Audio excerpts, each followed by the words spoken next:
Oh, hey, Awesome. Lynda. Hi. Hey, how are you? Good. How are you guys? Good. Thank you so much for joining us. I'm Allison Frenzel. I'm one of the co-owners of Fabled. Well, thank you so much for inviting me. I'm very excited. Oh, Good. we are. I'm Elizabeth. I know we've met through Instagram because I have my love for your book. So we're so excited to get to talk to you tonight. I really appreciate it. I don't know, I'm gonna put on my little light. Oy, that's really bright to try to make myself look a little better. I don't know, today I'm fading a little bit. So I'm drinking my highly caffeinated tea and I'm putting on my light to make my face look brighter. I understand.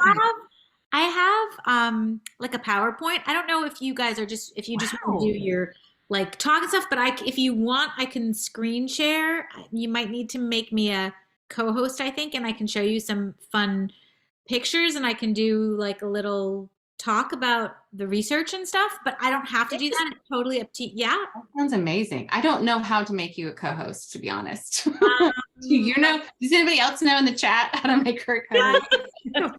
I don't know how to do it either, but let's see. I think, okay, sorry, I'm just putting this up here. Somebody knows. We have questions prepared if that's helpful, so you don't have to feel like on the spot if we don't know. No, that's look, I knew somebody'd be helpful. Kim says go to chat on the dots next to her name. You can list her as a co-host. Oh, those little dots. Oh, okay. That's what those dots are for. I've seen different dots. There's nothing like there's some dots called more. Oh gosh. I'm sorry, Lynda, I wish I knew how. And this is different because it is a webinar and Kim knows. And I think we have like a business account or something. So sometimes I know, because I've tried to give Elizabeth like hosting rights and they would not let me for some reason. Okay. I'm just gonna press. I'm a little We're like, we are not giving her those credentials. You will probably blow up Zoom. Okay, I am going to. Oh, I found it. Make a co-host. It was co-host. Honestly, so I promise I won't use my privileges. I'm so proud. Yeah. Awesome. Okay, you are officially a co-host. Okay, so I'm gonna do this thing, which we'll see. Okay, I'm just gonna do this. Yes. Okay, and then I do this like that. Yeah. This is so great. See that? I mean, this is a wonderful. We've never had like the world. Before, and I'm so excited. A whole new exciting situation. Lynda. Okay. So yeah, so I have like all these great, like things that we can share, right? Wait. So it'll be fun. Okay, so I want to introduce you first. Okay, yes. Back to the beginning. Okay. Well, are other people on now? Yes, they are. There are. If you were on in the chat and you'd like to say hello, and if you have a question for Lynda, you're welcome to ask it in the chat, or you can ask it in the Q&A. I bet you have the same questions that we do. So feel free to write that and we will try to get to that as soon as we can. We do have questions too that we will jump in if anything relates to a question. Is that okay, Lynda, and your presentation? You can ask me anything at any time. Awesome. Well, and welcome everybody. Thank you so much for being here. We are recording this event, so if you have to get off for any reason, you will get a recording tomorrow. It usually comes out about 24 hours later. We're so excited. I cannot wait to talk about this book and ask all the questions. And I will let Elizabeth introduce Lynda. All right, so we are talking to Lynda Cohen Loigman tonight. She is the author of The Wartime Sisters and the Two-Family House. She received a BA in English and American Literature from Harvard College and a JD from Columbia Law School. She grew up in Longmeadow, Massachusetts, and now lives in Chappaqua, New York. We are so excited to talk to you tonight, Lynda. I must say, I picked up this book, and we get our catalogs, and I saw this one. It's a gorgeous cover, and I have probably an unhealthy obsession with Fiddler on the Roof. So when I saw the name, I thought, oh my word, when I was younger, my friends and I would play the different sisters. Yeah. I was on Seitel because I'm the oldest, of course. But I just laughed at the book because she talks about we're not like Fiddler on the Roof Matchmaker. And I thought, oh no, that's why I picked up the book. But I came for the Matchmaker from Fiddler on the Roof, but I stayed for just the fantastic story. And we have been selling it like crazy at Fabled. Yes. Yeah, and we're just so thrilled to have you here tonight with us. Oh, thank you so much. I'm so excited to be with you, and I'm so grateful to you all for all your support for the story. And I mean, it just, there's nothing better than booksellers who put books in the hands of people and, you know, really know their customers and know what they're going to like. And I'm just so grateful to you guys for being so wonderful and so excited to tell everybody about the story. And now so excited that we can do screen sharing and Yes. all this stuff. And I am very flexible. So I don't know how you guys usually do your book club, but if you want to start a different way, I can stop the screen sharing and just go back to whatever, or I can just tell you the stuff about this book and the research and how it came to be, and then you can do questions or whatever format Let's you see that. Why don't you start, Lynda? Because I'm just so curious what you have, all the pictures. Sure.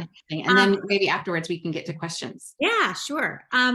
So this book was my COVID book. And a lot of the books that you see in the stores now, I think are people's COVID books. So this book started out because I was working on another book. And then in March of 2020, here's my slide. So you see this first picture, it says March of 2020 and these two young women in the picture. So the one closest to the camera with the ponytail is my daughter, Ellie. And the one further away is her roommate, Adele. So this was taken the day they came home and got kicked out of the dorms and had to come home. So, and then the other picture is them at graduation. So they just had like their belated graduation this spring. So, they came home and two things happened that really sort of led me to writing this book. The first was I was all of a sudden surrounded by these two really bright, really ambitious young women. And my dinner table conversation was really elevated from what it had been when I was just at home with my son and my husband and my dog. So not to say that we didn't talk around the dinner table, but when the young women came home, it was a really different story. And it was more like they're very used to going to the dining hall and just, you know, every meal they're having these great conversations with their friends and they're all together and they're talking about issues in their classes and everything. And I wasn't used to that. You know, I was used to sort of like putting food in front of people and having a few words and, you know, goodbye, where you go, you know, you're off to this or off to that. So we talked a lot about the concerns that they had about things going on in school, things they were worried about in the workplace in the future, about just being young women out in the world and a lot of women's issues. And so it was, you know, we quickly came to the conclusion that things hadn't changed all that much from when I was their age and I was in school. And that was, you know, hard to think about for a little bit, but that was kind of where my head was at. So that comes into play later on in the story, you know, when we talk about Sara and how hard it is for her to find her place in the world and her to make a name for herself in her profession and all of that. And that really came about because I was having these conversations with my daughter and her roommate. But the main thing that happened was we were binge watching Indian Matchmaking, which is a fantastic show on Netflix. That was one of our first binges. And Adele turned to me and said, you know, my grandmother was an Orthodox Jewish matchmaker in Brooklyn. And then she pulls up on her phone this picture from this New York Times article from the 1970s. And this is Adele's grandmother, this woman right here.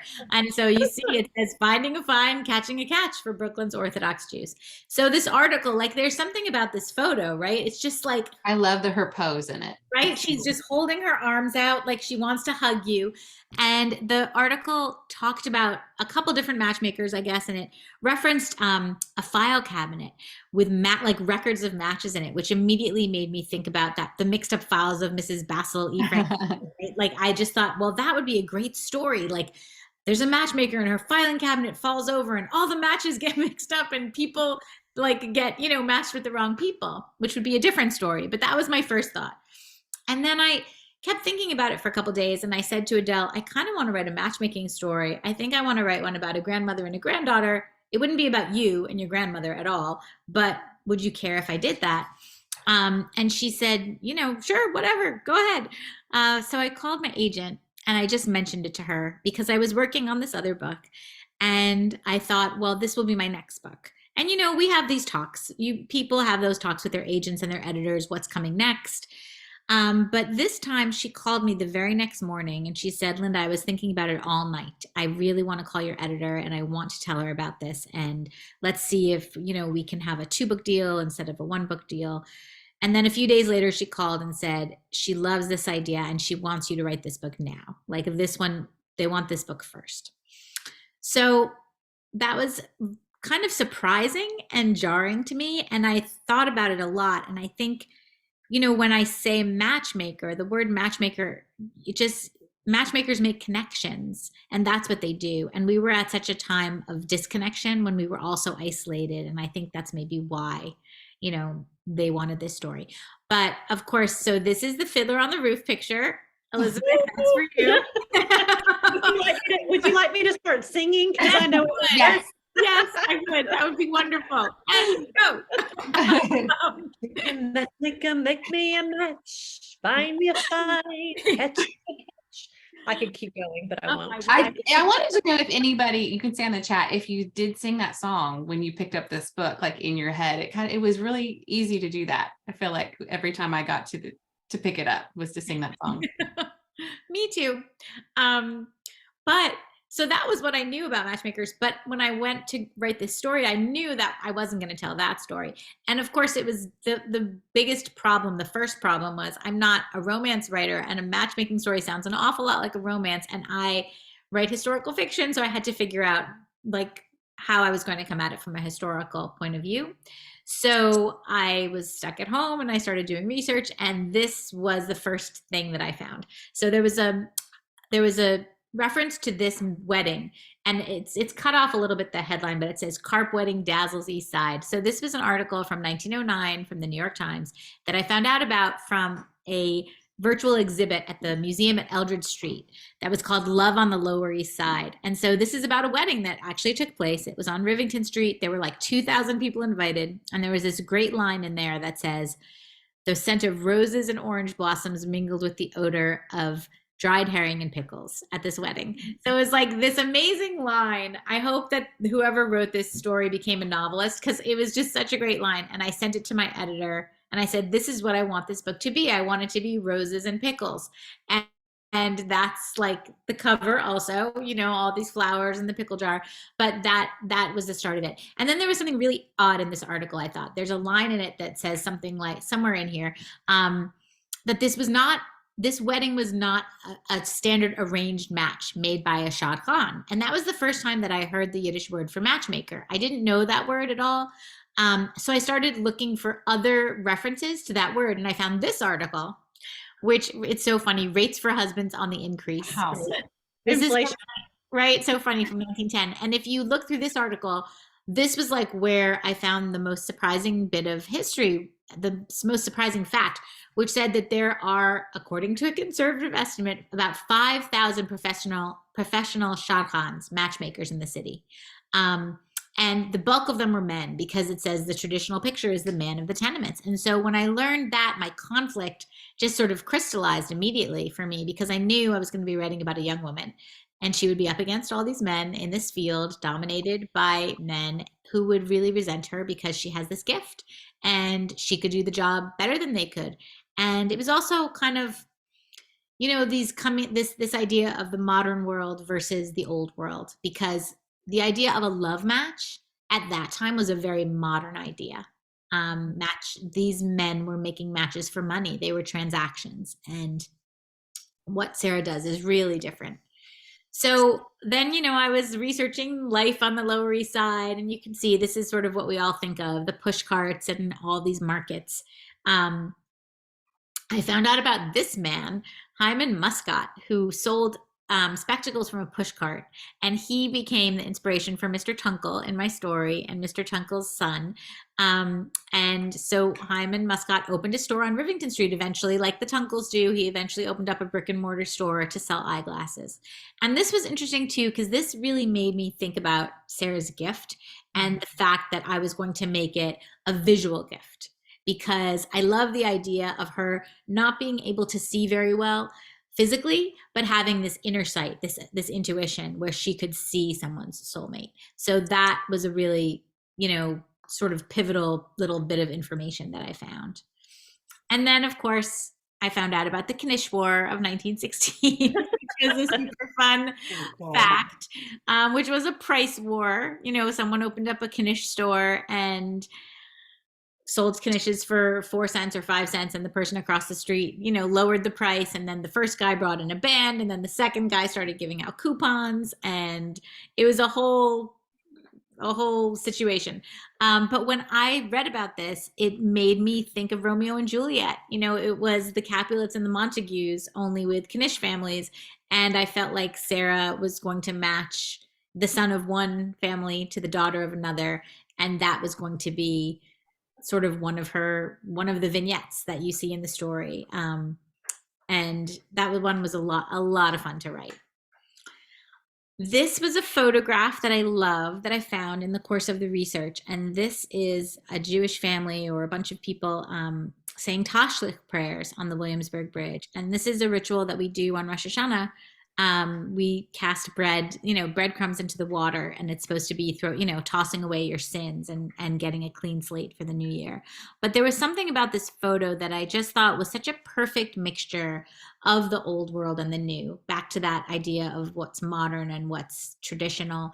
Because here we have people saying prayers that have been said for thousands of years, but they're saying them on this, shiny modern symbol at that time, that this picture is taken. The Williamsburg Bridge is really new, and it's this tower of steel, going up into the sky. And it just, I don't know, there was something about the juxtaposition of those two things that really struck me that I wanted to try to explore in this book. And so, we have Sara, whose time period is the 1910s and 1920s. And then we have Abby in 1994. But in so many ways, they're facing the same hurdles, personally and professionally.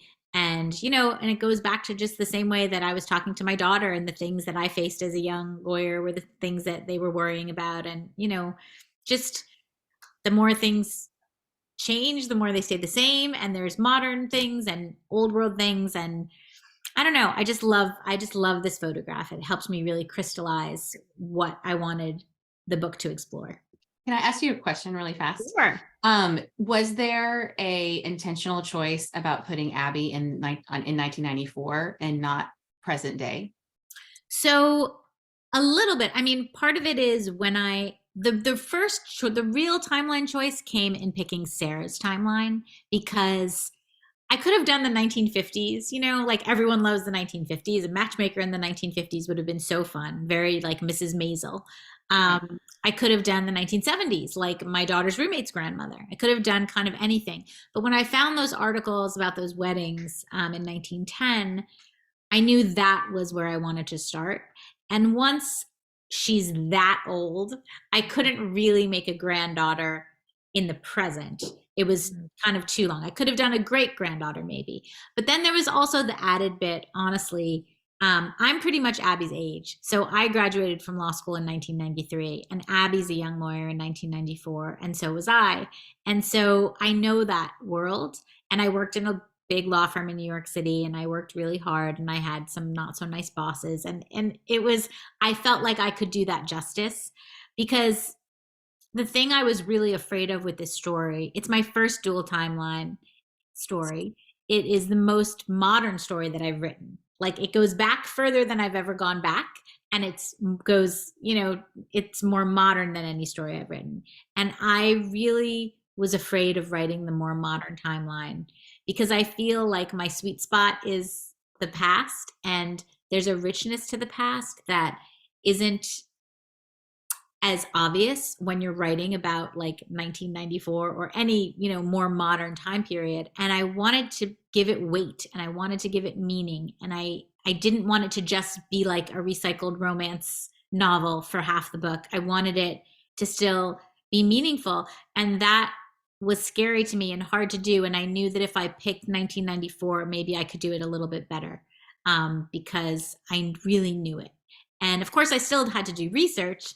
But then there was another little thing that made me pick that year in particular, as opposed to 95 or 96 or whatever. And that was in 1994. That was the year when Prince Charles admitted to his affair with Camilla, and you knew that divorce. Like, I was looking for celebrity divorces, and then that one came up, and I had such memories as a child of watching that wedding, and I thought it would be really interesting to play with that, to have Sara watch the wedding with the girls, to have her see what they couldn't see, to have the divorce start, happening, and to sort of, in the same way that I have the Knish War, and I think it's a Romeo and Juliet thing, and then that's in Sarah's timeline, and then in Abby's timeline they go to Shakespeare in the Park. The whole pickle king versus the real king, it was just, I liked finding those connections between Sarah's story and Abby's story, because that made the book to me more layered, more complex, not just a story where I'm shoving these two timelines together for no reason. I wanted them to really be interconnected. So that was why 1994 specifically. Like, that was a long answer, but great. I was telling Allison today, I love the 1910 timeline. We have a lot of Wild West stories, and then we kind of fast forward to either World War I or World War II. And there's so many interesting things, especially I feel like in New York, that I think of the Triangle, the shirtwaist disaster, and different things. So I love the timeline. And we have a lot of customers who come in and say, I love historical fiction. I'm tired of World War II. And we're like, well, we'd like to show you the Matchmaker skills. Yeah. Yeah. I wrote one World War II book. And it wasn't even a story about the war. It was a home front story, the Wartime Sisters. And it's not even it's really more about them. It's more about the sisters being at war with each other, really. But I don't think I'll write another World War II book ever. I love them. I love a lot of them, but that research is, so you have to be so careful. People, for good reason, people take that history very seriously. And I don't know, I felt such a responsibility to get all of that research exactly right. And it's not that I don't try always to get the research right, but you can be a little more playful with other things, not with World War II. So I don't think I'm going to go back to writing another one of those stories. And we have a lot of customers who'll say, I love World War II. So it's just kind of, it's either, we talk about our historical fiction patrons as loving World War II and loving everything but World War II, so. Right. We even did a display on, half of it was World War II and the other half wasn't. Right. Just they could find their way. Right. They needed that. Yeah. I mean, I think people will always love World War II stories, but I'm kind of maxed out at this point, unless it's an author I really, really love. And then I'll always read it, because some of them,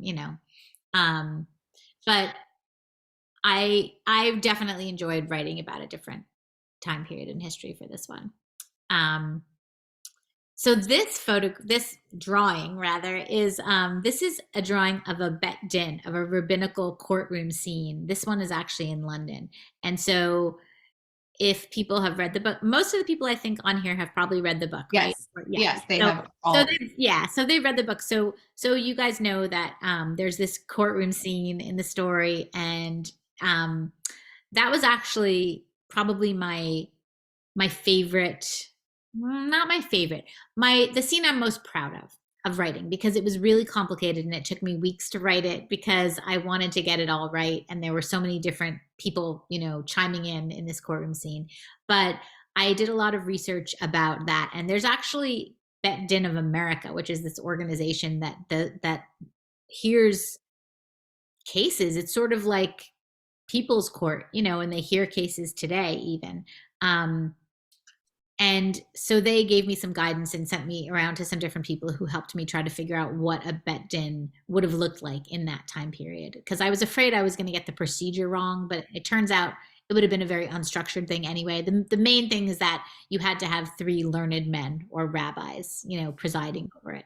And that was sort of the main thing. So I do really love that scene in the book, because it's Sara really stands up for herself. And I love when the other women come in and sort of testify. Oh, so great. I was like, this is such a great movie scene in my head. Oh, thank you. Yeah, I would. That would be so fun. But I wanted to try to find. I was looking to see what it would look like to try to describe it, and this was the only sort of thing I could find from that time period. There are plenty of photographs of modern ones, but that doesn't help at all.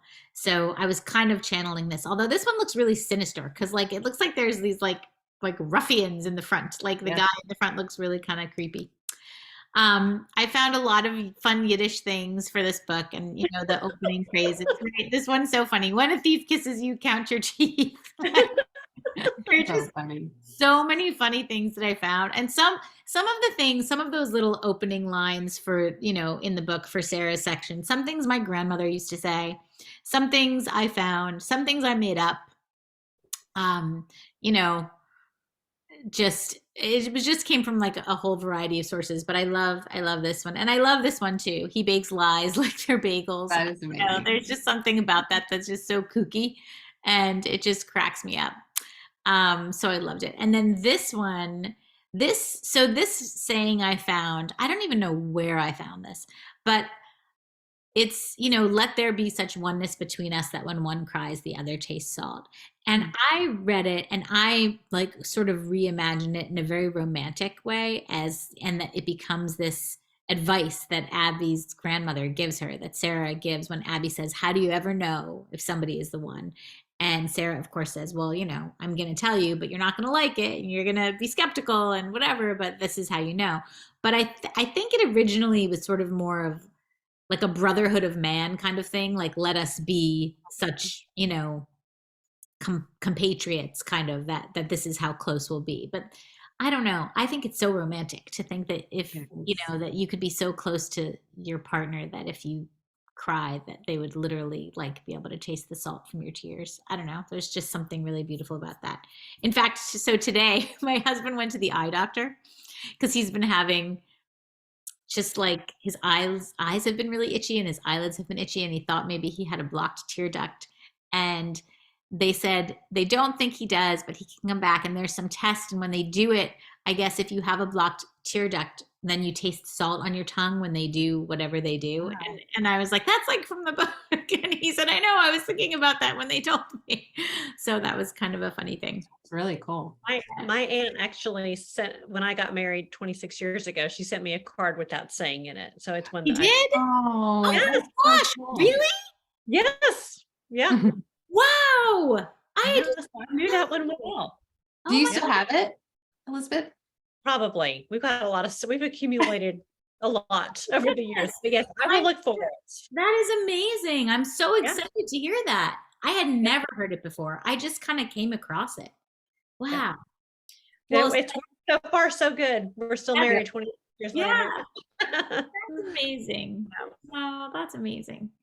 So this is just a picture of the cover next to my ketubah. And for those people who don't know what a ketubah is, it's a Jewish marriage contract. So this is actually, I bring it in my office. So I propped it up over there so you can see it's big. I usually hang it up on the wall, but I've taken it down. It's been sitting in my office for the past couple months so I can show it to people. And when I thought about this book cover, we don't usually get that much say in our book covers. But with this one, I knew I wanted it to look like a ketubah because there's so much beautiful ketubah art on Instagram now. Instagram's perfect for that. So if you look for ketubah, you'll find all these beautiful things. Mine is pretty old fashioned because I've actually been married for 27 years. And so it's old. Yeah, it's old, but you can see like the similarities, it's just the way it's framed and it's all floral and decorated. And then there are these little symbols. There's a synagogue, there's a house, there's a Torah and a mezuzah. And I said to, my editor, I really want there to be these symbols and little like clues in the book cover. And I begged them to put pickles on it.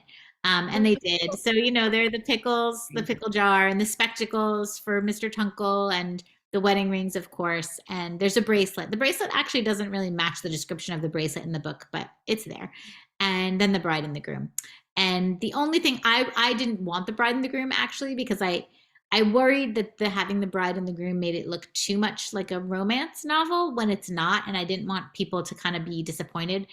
but they really loved the bride and the groom. So the bride and the groom stayed. And then of course there's just that like dash of like Tinkerbell glitter across the front that sort of, that's Yes, supposed to be love it. right. It's supposed to be Sarah's gift, but I do really love the cover. Yeah. And so Anissa in the chat asked, was this always the title for the book? it was not. Hi, Anissa. It was not always the title for the book. So I told you how, like, they said, write this book, we're going to buy it. And I had a contract for this book before there was like a word on a page, really. And I had explained this idea of, I thought maybe at first there would be a file cabinet and that the granddaughter, who wasn't even named Abby yet, would inherit files or maybe a whole filing cabinet, but a filing cabinet seemed weird for 1910. I just wasn't sure. And the original title that they wanted was the Matchmaker's Library. So then I was trying to like figure out what kind of a library, like what was the library? And of course it was just sort of like her own personal library of journals. But after I wrote the draft, I think it was after the first draft was done, the library just didn't really fit because it really wasn't a library, and gift was so much more all encompassing, appropriate. Yeah, and just more appropriate. And so they changed it to the Matchmaker's Gift, and I was really happy. I loved library too. Like the Matchmaker's Library sounds like a great, it's a great title also, but gift really made more sense. So I wonder if they wanted you to do that way. I've had talks with my publisher reps before about words that really sell books. One of them is library. So I wonder if that was one of the reasons I wanted to do that. But I definitely like gift better for it because it has two different meanings, really. Yeah. Yeah. And applies to Abby too, which is cool. Yeah. Yeah. 100%. Yeah. I think library is definitely one of those words that sells books. And it also gets the attention of librarians who do so much good for recommending books to people and putting books in people's hands. So I think 100%. The Midnight Library has sold gazillions and gazillions of copies, and that's part of why. So yeah, but I'm just as happy that it's gift because I don't know, I like that. And maybe it makes a good gift for people, right? I think I'm going to use that in my holiday marketing. There you go. Right. So, yeah. So anyway, and then this is just the last slide. This is just Adele, my daughter's roommate, got this at the Jewish Museum, and it's just a postcard, but I love it. It's just such a, I don't know, it's just such a pretty picture of a wedding, and it just seems really appropriate. So that's my little, I'm going to stop my share. There we go. That's my little slideshow now. Sorry, we can talk about. That was amazing. Oh, thanks. I know. I'm like running through our questions. I think you even answered some of them. Oh, no. I would love to know if you believe in soulmates. So it's so funny. I think that's such a fun question.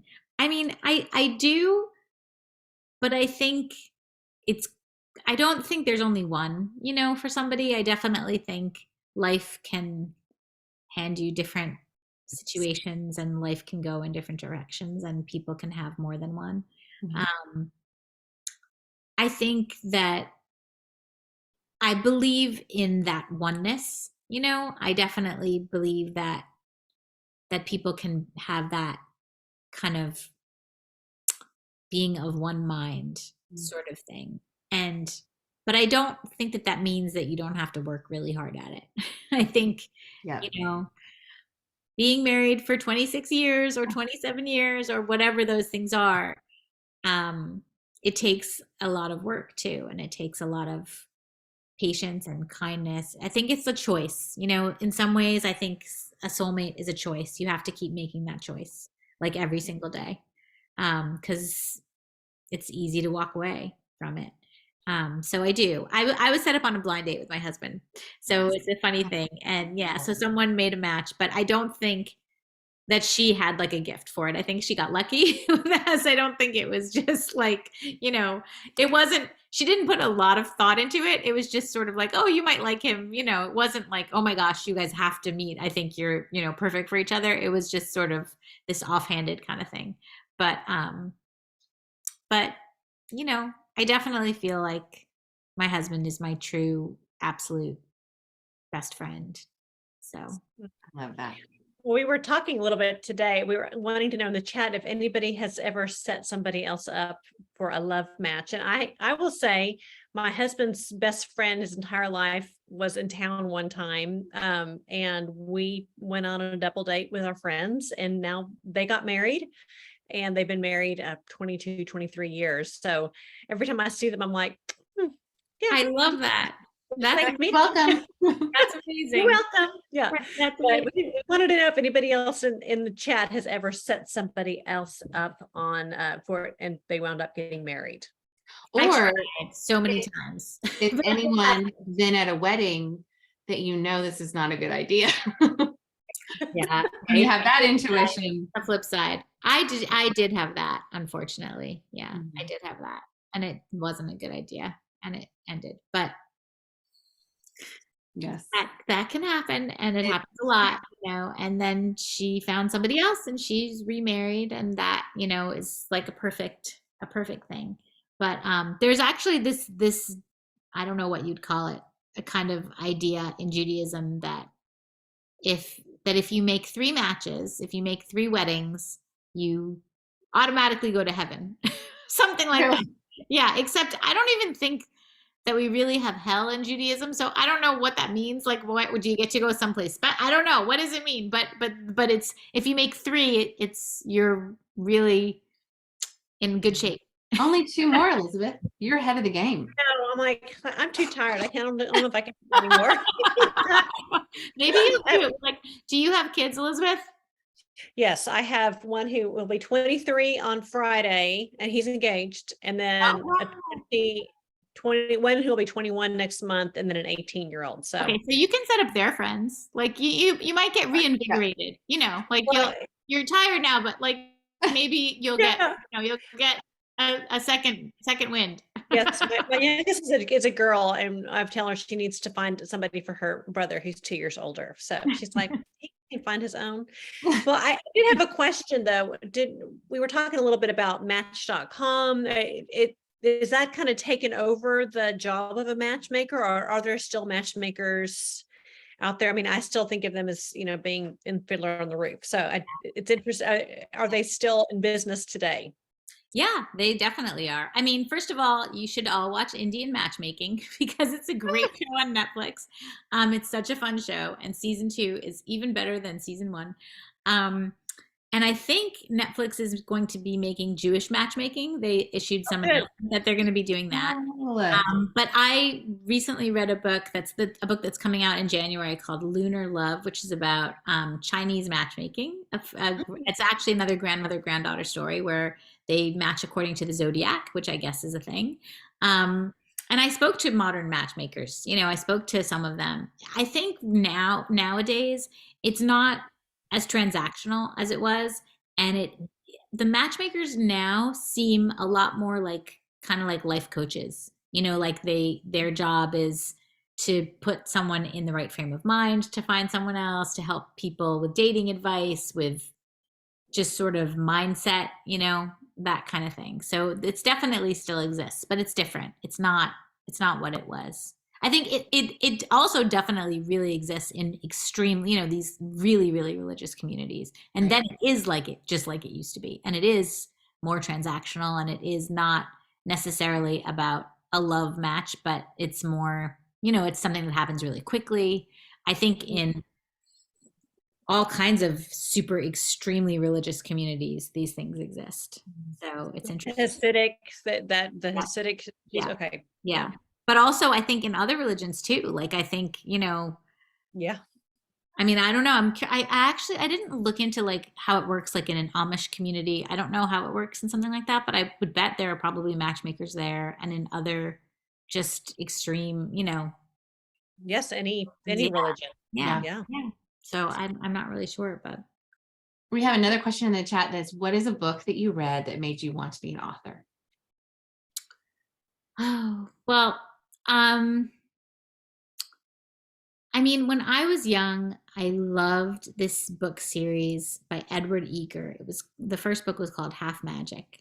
And it just was so charming. It's about four siblings, three girls and a boy. And they find this coin on the sidewalk, and their father has died, and their mother is sort of this sad character, and they find this coin on the sidewalk at the beginning of the summer. And one of them makes a wish for like all of his friends to be home from summer camp. And a bunch of his friends go missing from camps all around and end up halfway home.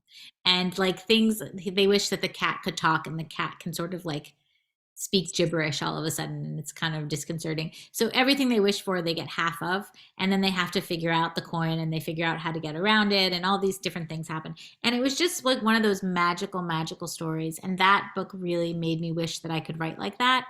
So people ask me all the time, like, did you always want to be a writer? I never really thought I could be a writer. I never, that wasn't like a dream that I really let myself dream, because I was just raised not to be creative, but to be more practical, I think. But that book I wished that I could write like that. And I kind of always I wished I could write children's stories, honestly, like those sorts of magical stories, which I never did and I haven't done. But that book really did make me feel that way. Like it would be really amazing to be able to write a story like this story. Well, we do carry Half Magic. I love that book so much. I put a link, if anybody needs to read that one, I put a link to the book on our website. That's a great book to buy some kids for Christmas and Hanukkah and everything, because it's a great story.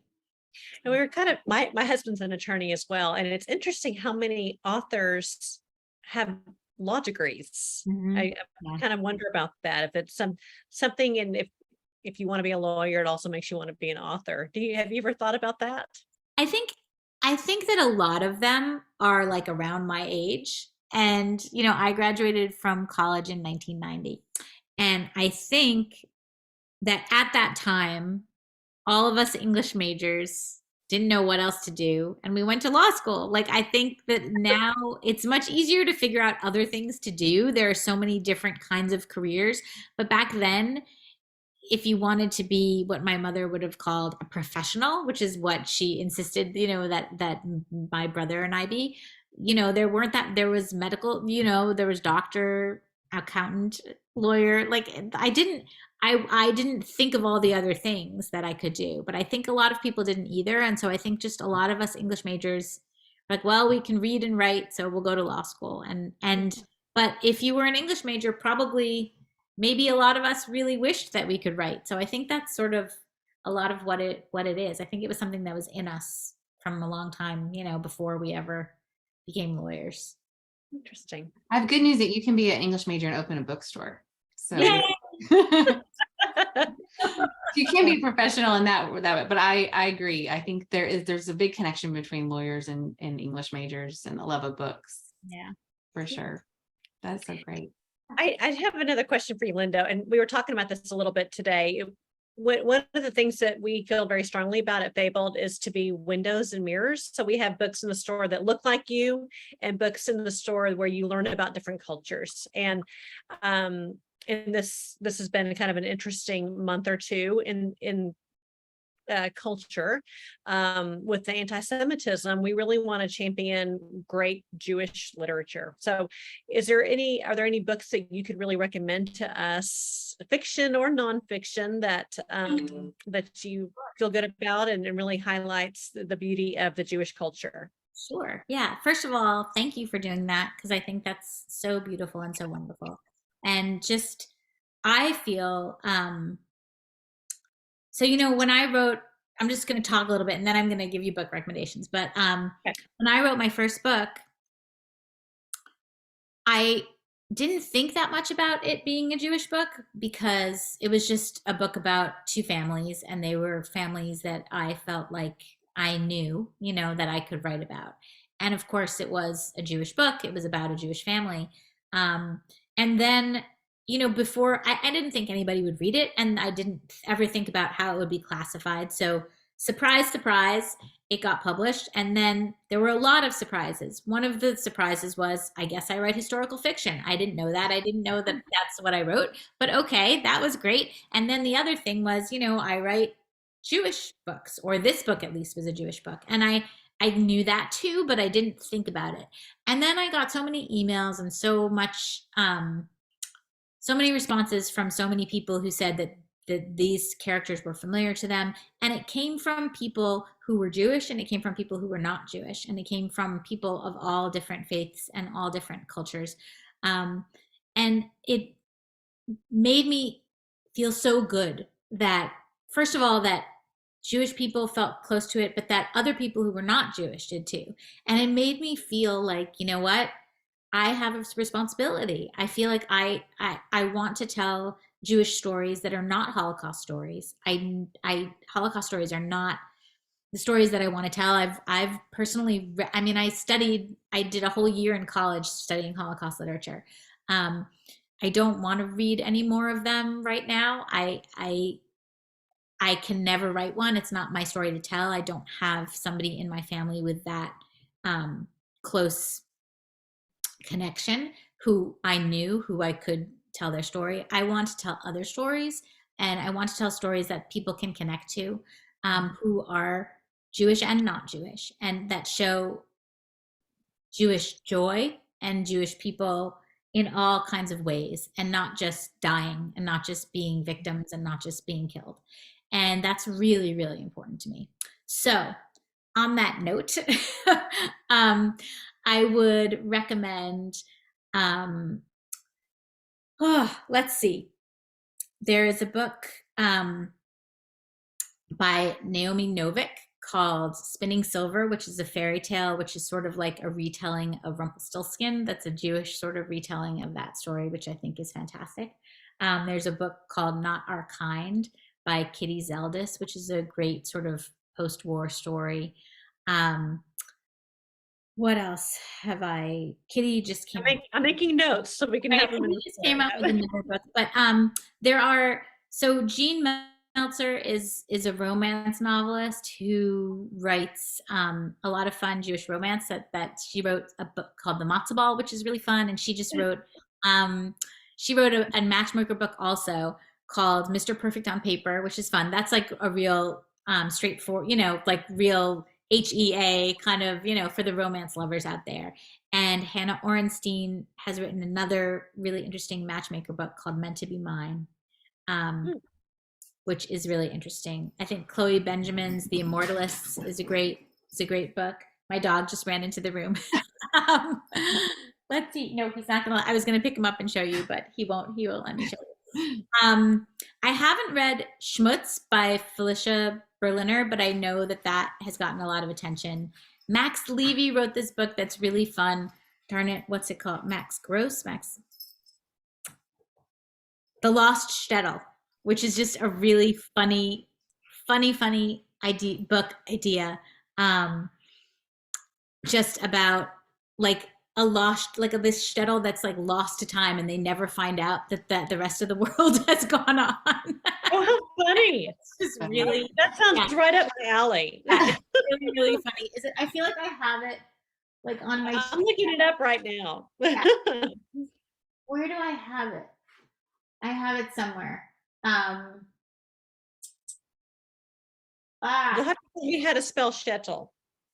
It's SHTETL. Okay, yeah, that's different. Yeah. By Max Griff. Yeah. Yeah. That's a really fun book. That's fun. Really fun. Yeah. Rachel Beanland's book, Florence Adler Swims Forever. I love that book. I love it. Yeah, she's got a new one coming out. I'm so excited. Yeah.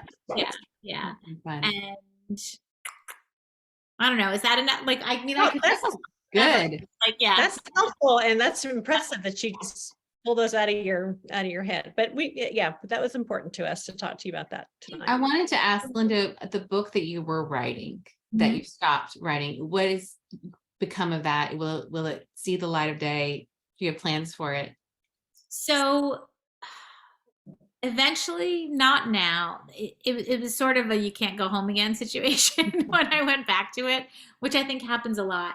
Um, and also, something so amazing happened with this book, which was that um, it just made people happy.